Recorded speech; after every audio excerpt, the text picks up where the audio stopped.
എല്ലാവർക്കും നമസ്കാരം. ഞാൻ ഡോക്ടർ ഷിംജി, മെഡിക്കൽ ഡയറക്ടർ, സൗഖ്യം ഇൻ്റഗ്രേറ്റഡ് മെഡിക്കൽ സെൻറ്റർ. നമ്മുടെ ശരീരം നമുക്ക് കൃത്യമായിട്ടുള്ള സിഗ്നലുകൾ പലപ്പോഴായിട്ട് തരാറുണ്ട്. ആ സിഗ്നലുകൾ നമ്മൾ മനസ്സിലാക്കുകയാണെങ്കിൽ ഒരു പക്ഷേ ഭാവിയിലേക്ക് വരാൻ സാധ്യതയുള്ള പല രോഗങ്ങളെക്കുറിച്ചും ഒരു മുൻകരുതലുകൾ നമുക്ക് എടുക്കാനും ആ രോഗങ്ങൾ മൂർച്ഛിക്കാതിരിക്കാൻ വേണ്ടിയുള്ള മുൻകരുതൽ എടുക്കാനും നമുക്ക് സാധിക്കും. അത്തരത്തിലുള്ള ചില ശരീരം കാണിക്കുന്ന ലക്ഷണങ്ങളും അതിൻ്റെ വ്യാഖ്യാനങ്ങളും അതിനെ എങ്ങനെ നമുക്ക് ഇനീഷ്യലി മാനേജ് ചെയ്യാം, എങ്ങനെ അതിനെ മറികടക്കാം എന്നുള്ള കുറച്ച് കാര്യങ്ങളാണ് ഇന്ന് നമ്മൾ ഡിസ്കസ് ചെയ്യുന്നത്. ആദ്യമായിട്ട് പറയാനുള്ളത് ഫറ്റീഗ്. ഫറ്റീഗ് എന്ന് പറഞ്ഞാൽ അതികഠിനമായിട്ടുള്ള ക്ഷീണം.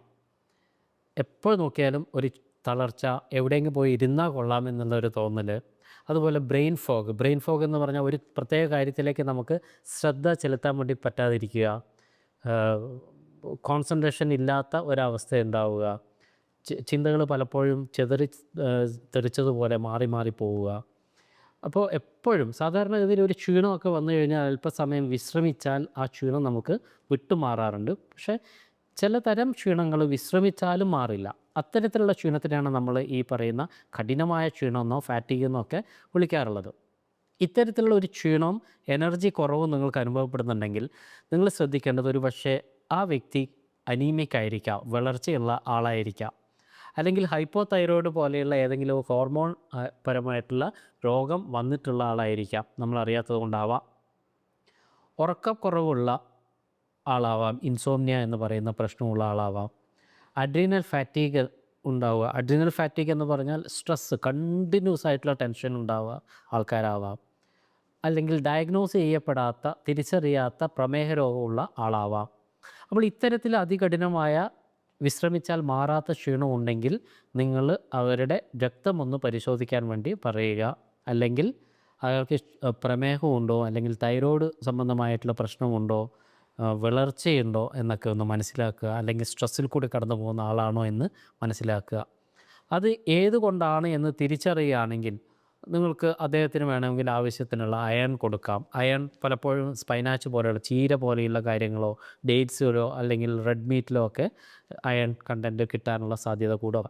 തൈറോയ്ഡ് ഉള്ള രോഗിയാണെങ്കിൽ തൈറോയ്ഡിൻ്റെ മാനേജ്മെൻറ്റിലേക്ക് പോകാൻ വേണ്ടി പറയുക. പലപ്പോഴും നമ്മൾ അഡാപ്റ്റോജൻസ് അല്ലെങ്കിൽ നമ്മൾ സ്ട്രെസ്സിനെ മാനേജ് ചെയ്യാൻ വേണ്ടി നമ്മളെ സഹായിക്കുന്ന ചില ഹെർബുകളുണ്ട്. ഉദാഹരണത്തിന് അശ്വഗന്ധ പോലെയുള്ള കാര്യങ്ങൾ, അതിൻ്റെ ശരിയായ രീതിയിലുള്ള ഉപയോഗം കൊണ്ട് സ്ട്രെസ്സ് കുറക്കാൻ വേണ്ടി കഴിയും. കൊഫൈൻ പോലെയുള്ള കാര്യങ്ങളുടെ ഉപയോഗം കുറക്കുക വഴിയും പലപ്പോഴും ക്ഷീണം കുറക്കാൻ വേണ്ടി കഴിയും. അപ്പോൾ അവിടെ നമ്മൾ ചെയ്യേണ്ട ഇത്തരത്തിലുള്ള ലക്ഷണങ്ങൾ കാണുമ്പോൾ തന്നെ ഈ ലക്ഷണം എന്തുകൊണ്ടാണ് വന്നത് എന്നുള്ള കാരണം മനസ്സിലാക്കി അതിൻ്റെ മാനേജ്മെൻറ്റിലേക്ക് ആദ്യം തന്നെ പോയി കഴിഞ്ഞാൽ ഒരു പക്ഷേ ഇതിൻ്റെ രൂക്ഷമായ രൗദ്രഭാവത്തിലേക്ക് പോകാതെ നമുക്കിതിനെ തടുത്ത് നിർത്താൻ വേണ്ടി കഴിയും. ഇനി അടുത്ത വളരെ പ്രധാനപ്പെട്ട ശരീരം കാണിച്ചു തരുന്ന ഒരു ലക്ഷണമാണ് ബ്ലോട്ടിങ്, അല്ലെങ്കിൽ വയറ് വീർത്ത് വരിക, ഗ്യാസ് കമ്പിക്കുക എന്നൊക്കെ നമ്മൾ പറയുന്ന ഒരവസ്ഥ, ദഹനം തീർച്ചയായിട്ടും കുറഞ്ഞിരിക്കുന്ന ഒരവസ്ഥ. അപ്പോൾ ഇത്തരത്തിലുള്ള ഒരു അവസ്ഥ സാധാരണ നമുക്ക് ഫീൽ ചെയ്യുക കഠിനമായിട്ടുള്ള ഏമ്പക്കമായിട്ടോ അല്ലെങ്കിൽ കീഴ്വായുവായിട്ടോ അല്ലെങ്കിൽ ഗ്യാസ് നിറഞ്ഞു നിൽക്കുന്ന ഒരവസ്ഥയായിട്ടോ മലശോധനയിൽ വരുന്ന വ്യതിയാനങ്ങളായിട്ടോ, ചിലപ്പം പലർക്കും ഭക്ഷണം കഴിച്ച ഉടനെ ടോയ്ലറ്റ് പോകണം എന്നുള്ളൊരു തോന്നലുണ്ടാവാം. ചിലർക്ക് കോൺസ്റ്റിപ്പേഷൻ, മലബന്ധമായിരിക്കും ഉണ്ടാവുക, ചിലർക്ക് ഇതൊക്കെ ഇടകലർന്ന് വരാം. അപ്പോൾ ഇത്തരത്തിലുള്ള ഒരു ചേഞ്ചസ് ഒക്കെ വരുന്നുണ്ടെങ്കിൽ ഒരു പക്ഷേ ആ വ്യക്തിക്ക് IBS പോലെയുള്ള ഇറിറ്റബിൾ ബവൽ സിൻഡ്രോം പോലെയുള്ള പ്രശ്നങ്ങളുടെ തുടക്കമായിരിക്കാം. അല്ലെങ്കിൽ അതുപോലെയുള്ള ഏതെങ്കിലും ഒരു SIBO condition, small intestinal bacterial overgrowth വന്നതുകൊണ്ടോ അല്ലെങ്കിൽ സിഫോ പോലെയുള്ള സ്മോൾ ഇൻറ്റസ്റ്റൈനൽ ഫംഗൽ ഓവർഗ്രോത്ത് വന്നതുകൊണ്ടോ ആയിരിക്കാം. പലപ്പോഴും ഇതിനോട് അസോസിയേറ്റഡ് ആയിട്ട് പല അലർജികളും കാണിക്കുന്നുണ്ടെങ്കിൽ ഇതൊരു പക്ഷേ സിഫോ ആയിരിക്കാം. അപ്പോൾ ഇത്തരത്തിലുള്ള പ്രശ്നങ്ങൾ എന്താണെന്ന് മനസ്സിലാക്കുക എന്നുള്ളതാണ് ആദ്യം തന്നെ നമ്മൾ ചെയ്യേണ്ടത്. ഇതേപോലെ പലർക്കും ഇത്തരത്തിലുള്ള ബ്ലോട്ടിങ് വരുന്നത് ഹൈപ്പോ ആസിഡിക് ആയതുകൊണ്ടാണ്, അല്ലെങ്കിൽ ദഹന രസങ്ങൾ ശരീരത്തിനകത്ത് കുറഞ്ഞതുകൊണ്ട് പ്രോട്ടീൻ ശരിയായ രീതിയിൽ ദഹിപ്പിക്കാൻ പറ്റാത്തത് കൊണ്ടായിരിക്കാം. അപ്പോൾ ഇത്തരത്തിലുള്ള ഒരു പ്രശ്നമാണ് നിങ്ങൾക്ക് ഉള്ളതെങ്കിൽ നിങ്ങൾ ശരിയായ രീതിയിലുള്ള പ്രീബയോട്ടിക്കുകളും അല്ലെങ്കിൽ പ്രോബയോട്ടിക്കുകളും ഡൈജസ്റ്റീവ് എൻസൈമെൻ്റൊക്കെ ശരിയായ രീതിയിൽ ഉപയോഗിക്കുക എന്നുള്ളതാണ്. ഇത് ആദ്യകാലത്ത് തന്നെ ഇത് ചെയ്യുകയാണെങ്കിലും അല്പം ഭക്ഷണ ക്രമീകരണത്തോടുകൂടി നിങ്ങൾക്ക് പൂർണ്ണമായിട്ടും ഈ പ്രശ്നങ്ങൾ അഡ്വാൻസ് ആവാതെ മറികടക്കാൻ വേണ്ടി സാധിക്കും. അടുത്ത ഒരു പ്രധാന കാര്യം എന്ന് പറയുന്നത് മുടിയുമായിട്ട് ബന്ധപ്പെട്ടിട്ടുള്ളതാണ്. ചിലർക്ക് മുടി കൊഴിയാം, മുടി കൊഴിയാം എന്ന് പറഞ്ഞാൽ മറ്റേ ചിലർക്ക് മുടി നേർത്ത് പോവുക, മുടി പൊട്ടിപ്പോവുക എന്നുള്ളതൊക്കെ ഉണ്ടാവാം. അപ്പം മുടി പൊട്ടുന്നതായാലും മുടി കൊഴിഞ്ഞു പ്രത്യേകിച്ച് കുളിക്കുകയും അല്ലെങ്കിൽ മുടി ചീയുകയൊക്കെ ചെയ്യുന്ന സമയത്ത് പെട്ടെന്ന് ഇത് മുടി ധാരാളമായിട്ട് പോകുന്നുണ്ടെങ്കിൽ അതൊരു പക്ഷേ നിങ്ങളുടെ ശരീരത്തിനകത്തുള്ള ചില വൈറ്റാമിനുകളുടെയോ ധാതു ലവണങ്ങളുടെയോ ന്യൂനത കൊണ്ടായിരിക്കാം. ഉദാഹരണത്തിന് സിങ്ക് ഡെഫിഷ്യൻസി ഉണ്ടെങ്കിലോ അല്ലെങ്കിൽ ബയോട്ടിൻ എന്ന് പറയുന്നത് നിങ്ങളുടെ രോമകൂപങ്ങൾക്ക് ഹെയർ ഫോളിക്കിൾസിന് സ്ട്രെങ്ത് കൊടുക്കുന്ന കാര്യമാണ്. അപ്പോൾ ബയോട്ടിൻ കുറഞ്ഞാലോ അല്ലെങ്കിൽ നമ്മുടെ ശരീരത്തിനകത്ത് അയൺ കണ്ടൻറ്റ് കുറഞ്ഞാലോ അല്ലെങ്കിൽ സ്റ്റോർഡ് അയൺ അല്ലെങ്കിൽ ഫെരിറ്റിൻ്റെ അളവ് കുറഞ്ഞാലോ ഒക്കെ ഇത്തരത്തിലുള്ള മുടി കൊഴിച്ചിലും ഉണ്ടാകാം. പ്രത്യേകിച്ച് വൈറ്റാമിൻ ഡി കുറഞ്ഞാലും സ്വാഭാവികമായിട്ടുള്ള ഒരു മുടി കൊഴിച്ചിലേക്ക് അത് നമ്മൾ നീക്കും. ഇനി ഇത് മാത്രമല്ല, ചില രോഗങ്ങളുടെ അവസ്ഥയിൽ ഉദാഹരണത്തിന് ഹൈപ്പോതൈറോയിഡ് പോലെയുള്ള ഹോർമോൺ റിലേറ്റഡ് ആയിട്ടുള്ള പ്രശ്നങ്ങൾ, അല്ലെങ്കിൽ PCOS സ്ത്രീകൾക്ക് പ്രത്യേകിച്ച് പോളിസിസ്റ്റിക് ഓവറിയൻ സിൻഡ്രോം പോലെയുള്ള ഇൻസുലിൻ റെസിസ്റ്റൻസുമായിട്ട് ബന്ധപ്പെട്ട രോഗങ്ങൾ വന്നാലും മുടി കൊഴിച്ചിൽ ധാരാളമായിട്ട് ഉണ്ടാകാം. ഇതുപോലെ സ്ട്രെസ്സും ഇതിനൊരു പ്രധാന കാര്യങ്ങളായിട്ട് നമ്മൾ പരിഗണിക്കാറുണ്ട്. അപ്പോൾ ഏതിൻ്റെ ഡെഫിഷ്യൻസി ആണെന്ന് നമ്മൾ മനസ്സിലാക്കുക. ഈ ഡെഫിഷ്യൻസി നിങ്ങൾ മീറ്റ് ചെയ്യുക. അല്ലെങ്കിൽ നമ്മൾ പിന്നെ എല്ലാ മുടി കൊഴിച്ചിലിനും നിങ്ങൾ അയണോ അല്ലെങ്കിൽ സിങ്കോ വൈറ്റാമിൻ ഡിയോ കഴിച്ചതുകൊണ്ട് മാത്രം പ്രശ്നം മാറില്ല. ഒരു പക്ഷേ അത് ഹൈപ്പോ തൈറോയ്ഡ് ആണെങ്കിൽ അതിൻ്റെ മാനേജ്മെൻറ്റാണ് നിങ്ങൾ ചെയ്യേണ്ടി വരിക. പിന്നെ പലപ്പോഴും ജനറലായിട്ട് നമുക്ക് ചെയ്യാൻ പറ്റുന്നത് nuts, seeds, green leafy vegetables ഇതൊക്കെ ധാരാളമായിട്ട് കഴിക്കുക. സാമാന്യം മോശമില്ലാത്ത രീതിയിൽ തന്നെ എല്ലാ ദിവസവും ഒരു 20 മിനിറ്റെങ്കിലും വെയിൽ കൊള്ളാൻ വേണ്ടി പോവുക. ഇനി ചിലവർക്കെങ്കിലും ഇത് ഫംഗസിൻ്റെ ഓവർ ഗ്രോത്ത് കൊണ്ട്, ഇപ്പോൾ താരനൊക്കെ ഉണ്ടെങ്കിൽ ഫംഗസിൻ്റെ ഓവർ ഗ്രോത്ത് കൊണ്ടും ഇത് സംഭവിക്കാവുന്നതാണ്. അപ്പോൾ അങ്ങനെ ഉണ്ടെങ്കിൽ അവർ ഫംഗസിൻ്റെ മാനേജ്മെൻറ്റാണ് ചെയ്യേണ്ടത്. അത് തീർച്ചയായിട്ടും ഒരു തിരിച്ചറിവിൽ കൂടി മനസ്സിലാക്കി അതിനെ മാനേജ് ചെയ്യുക. 10 ദിവസം അല്ലെങ്കിൽ 2 ആഴ്ച കൊണ്ട് തന്നെ ഇതിനെ നിങ്ങൾക്ക് ഇനീഷ്യൽ ഫേസിൽ മാനേജ് ചെയ്യാൻ വേണ്ടി കഴിയുന്നതാണ്. മറ്റൊരു പ്രധാന ലക്ഷണം ശരീരം കാണിച്ചു ചെയ്യുന്നത് വണ്ണമാണ്. അമിതമായിട്ട് വണ്ണം ഉണ്ടാക്കുക. പലപ്പോഴും വണ്ണമുള്ള ഒരാളോട് തമാശയ്ക്കെങ്കിലും നമ്മൾ ചോദിക്കുന്നത് എവിടെ നിന്നാണ് റേഷൻ എന്നൊക്കെയാണ് ചോദിക്കുക. നീയൊക്കെ എത്രയാണ് ഭക്ഷണം കഴിക്കുന്നത്? പലപ്പോഴും ഈ അമിതവണ്ണമുള്ള മിക്കവാറും ആൾക്കാരൊന്നും അമിതമായി ഭക്ഷണം കഴിക്കുന്ന ആൾക്കാരാവണം എന്നില്ല. പലപ്പോഴും നമ്മൾ അത്ഭുതത്തോടെ നോക്കുന്ന ധാരാളം ഭക്ഷണം കഴിക്കുന്ന വളരെ മെലിഞ്ഞിരിക്കുന്ന ആൾക്കാരും നിങ്ങളുടെ ചുറ്റുപാടും തന്നെ ഉണ്ടായിരിക്കാം.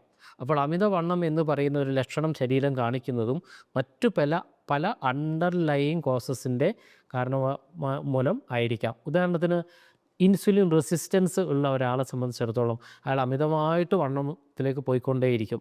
ഇൻസുലിൻ റെസിസ്റ്റൻസ് വരുമ്പോഴാണ് പലപ്പോഴും ഡയബറ്റിക്സിലേക്കുള്ള, പ്രമേഹ രോഗത്തിലേക്കുള്ള വാതിൽ തുറന്നു കിട്ടുന്നതും ഫാറ്റി ലിവർ ഉണ്ടാകാനുള്ള സാധ്യത കൂടുന്നതും സ്ത്രീകൾക്ക് PCOD ഉണ്ടാകുന്നതൊക്കെ ഇൻസുലിൻ റെസിസ്റ്റൻസിൻ്റെ ഭാഗമായിട്ടാണ്. അപ്പോൾ ഇൻസുലിൻ റെസിസ്റ്റൻസ് ഉണ്ടോ എന്നുള്ളതായിരിക്കണം ഒരു പക്ഷേ നമ്മൾ ആദ്യം പരിശോധിക്കേണ്ടത്. മറ്റൊന്ന്, ഇൻസുലിൻ റെസിസ്റ്റൻസ് ഇല്ലെങ്കിൽ അതികഠിനമായിട്ടുള്ള സ്ട്രെസ്സിൽ കൂടി കടന്നു പോകുന്ന ഒരാൾ, കോർട്ടിസോൾ വർദ്ധിക്കുക, ശരീരത്തിലുള്ള സ്ട്രെസ് ഹോർമോൺ എപ്പോഴും വർദ്ധിച്ചുകൊണ്ടിരിക്കുന്ന ഒരാൾക്കും മെറ്റബോളിസത്തിൽ വരുന്ന വ്യതിയാനത്തിൻ്റെ ഭാഗമായിട്ട് അമിതവണ്ണം ഉണ്ടാകാനുള്ള സാധ്യതയുണ്ട്. അപ്പോൾ ഇത്തരത്തിൽ അമിതവണ്ണം കോർട്ടിസോളിൻ്റെ പ്രശ്നം കൊണ്ട് വരുന്ന ഒരാൾക്ക് നമ്മൾ അയാളുടെ ഭക്ഷണ നിയന്ത്രണത്തിലേക്ക് മാത്രം നിർത്തിയതുകൊണ്ട് അയാൾക്ക് ഈ പറയുന്ന ഭാരം കുറയണമെന്നില്ല. അത്തരത്തിലുള്ള ഹോർമോണൽ വേരിയേഷൻസ് കൊണ്ടും വണ്ണത്തിലുണ്ടാകുന്ന വ്യതിയാനം ഉണ്ടാകാം. അപ്പോൾ ഇൻസുലിൻ റെസിസ്റ്റൻസ് കൊണ്ടാണെന്ന് നമുക്ക് മനസ്സിലാക്കി കഴിഞ്ഞാൽ കാർബോഹൈഡ്രേറ്റിൻ്റെ, അന്നജത്തിൻ്റെ അളവ് കുറയ്ക്കുക, പ്രോട്ടീൻ്റെ അളവ് കൂട്ടുക, ഫൈബറിൻ്റെ അളവ് ശരീരത്തിൽ കൂട്ടുക, അതുപോലെ തന്നെ സ്ട്രെസ്സ് കുറക്കാൻ ആവശ്യമുള്ള യോഗ പോലെയുള്ള പ്രാണായാമങ്ങൾ പോലെയുള്ള കാര്യങ്ങൾ ചെയ്യുക. വളരെ റെഗുലറായിട്ടുള്ള വ്യായാമങ്ങളും നിങ്ങളുടെ സ്ട്രെസ്സ് കുറക്കാൻ വേണ്ടി സഹായിക്കും. ഫാസ്റ്റിംഗ്, പ്രധാനമായിട്ട് ഇൻ്റർമിറ്റൻ്റ് ഫാസ്റ്റിങ്ങും പലപ്പോഴും ഹോർമോണൽ വേരിയേഷൻസിനെ മാറ്റാൻ വേണ്ടി സഹായിക്കുന്നതായിട്ട് കണ്ടിട്ടുണ്ട്. അതുപോലെ തന്നെ ഇൻസുലിൻ റെസിസ്റ്റൻസ് കുറക്കാൻ വേണ്ടിയിട്ടും ഇൻ്റർമിറ്റൻ്റ് ഫാസ്റ്റിംഗ് സഹായിക്കുന്നുണ്ട്. ഇനി മറ്റൊരു ഏരിയ നമ്മൾ ശ്രദ്ധിക്കേണ്ടത് തലവേദനകളാണ്. തലവേദന വരാത്ത ആരും തന്നെ ഉണ്ടാവില്ല. പക്ഷേ എല്ലാ തലവേദനയ്ക്കും നമ്മൾ ഒരേ മാനേജ്മെൻറ്റ് കൊടുക്കേണ്ടത് ആവശ്യമില്ല. കാരണം തലവേദന പല കാരണങ്ങൾ കൊണ്ട് വരാം. ഉദാഹരണമായിട്ട് നിർജ്ജലീകരണം, ആവശ്യത്തിന് വെള്ളം കുടിച്ചില്ല എന്നുണ്ടെങ്കിൽ തീർച്ചയായിട്ടും നിങ്ങൾക്ക് നിർജ്ജലീകരണത്തിൻ്റെ ഭാഗമായിട്ടുള്ള തലവേദന വരാം. അതുകൊണ്ടാണ് ഫാസ്റ്റിംഗ്, ഉപവാസമൊക്കെ എടുക്കുന്ന സമയത്ത് വെള്ളം കുടിക്കാതെ എടുക്കുന്ന ഉപവാസത്തിലൊക്കെ പലപ്പോഴും ആദ്യ ദിനങ്ങളിലൊക്കെ ഉച്ചയോടടുപ്പിച്ച് അതികഠിനമായ തലവേദന ഉണ്ടാകാറുണ്ട്. മറ്റൊന്ന് സൈനസ് ഏരിയയിൽ വരുന്ന ഇൻഫ്ലമേഷൻസ് ആണ്. സൈനോസൈറ്റിസ് എന്ന് വിളിക്കുന്ന പ്രശ്നം ഉണ്ടെങ്കിലും നിങ്ങൾക്ക് കഫം കെട്ടി നിൽക്കുക, അത് ഇൻഫെക്റ്റഡ് ആവുക, ഇത്തരത്തിലുള്ള പ്രശ്നം ഉണ്ടാകുമ്പോഴും നിങ്ങൾക്ക് തലവേദനകൾ ഉണ്ടാകാം. ഇനി അതുപോലെ തന്നെ ചിലർക്കെങ്കിലും കൊഫേൻ്റെ വിത്ഡ്രോവലും ഉണ്ട്. കാപ്പി സ്ഥിരമായി കാപ്പിയോ ചായയോ കുടിക്കുന്ന ഒരാൾ കുടിച്ചില്ലെങ്കിൽ പോലും തലവേദന ഉണ്ടാവാം.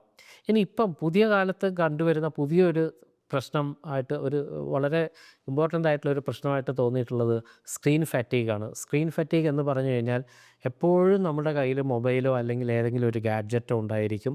നമ്മളിത് കണ്ടിന്യൂസ് ആയിട്ട് നോക്കുന്ന സമയത്ത് വരുന്ന കണ്ണിന് വരുന്ന പ്രശ്നമായാലും അത് നമ്മുടെ ശരീരത്തിനകത്ത് വരുന്ന രക്തപ്രവാഹത്തിന് വരുന്ന വേരിയേഷൻ ആയാലും ഇതൊക്കെ ഈ സ്ക്രീൻ ഫാറ്റീഗ് എന്ന് പറയുന്ന ഘടനയിൽ വരുന്നതാണ്. അപ്പോൾ ഇതൊക്കെ നമുക്ക് തലവേദനകൾ ഉണ്ടാക്കാം. അപ്പോൾ ഇത്തരത്തിലുള്ള ഒരവസ്ഥ നിങ്ങൾക്ക് തലവേദനയൊക്കെ വരുമ്പോൾ ആദ്യം നമ്മൾ ചെയ്യേണ്ടത് ഉറക്കമൊക്കെ ശരിയുണ്ടോ എന്ന് ഒന്ന് ശ്രദ്ധിക്കുക. കൃത്യമായിട്ടൊന്ന് ഉറങ്ങാൻ വേണ്ടി ശ്രമിക്കുക. ധാരാളം വെള്ളം കുടിക്കാൻ വേണ്ടി തുടങ്ങുക. സൈനോസൈറ്റിസ് പോലുള്ള കഫം നിറഞ്ഞിട്ടുള്ള പ്രശ്നമാണെങ്കിൽ അല്പം ആവിയൊക്കെ പിടിക്കുന്നതുകൊണ്ട് സൈനോസൈറ്റിസ് മാറുന്നതല്ല, അതിൻ്റെ ലക്ഷണങ്ങൾ കുറച്ച് ഒരു കഞ്ചഷൻ കുറച്ച് കുറയുന്നതിന് അത് സഹായിക്കുന്നതാണ്. അപ്പോൾ ഇത്തരത്തിൽ ഉള്ള ഒരു കാര്യം കൂടി നമ്മൾ തലവേദനയുടെ കാര്യം വരുമ്പോൾ ശ്രദ്ധിക്കേണ്ടതാണ്. ഇനി മറ്റൊരു പ്രധാന ഏരിയ എന്ന് പറയുന്നത് ത്വക്കാണ്.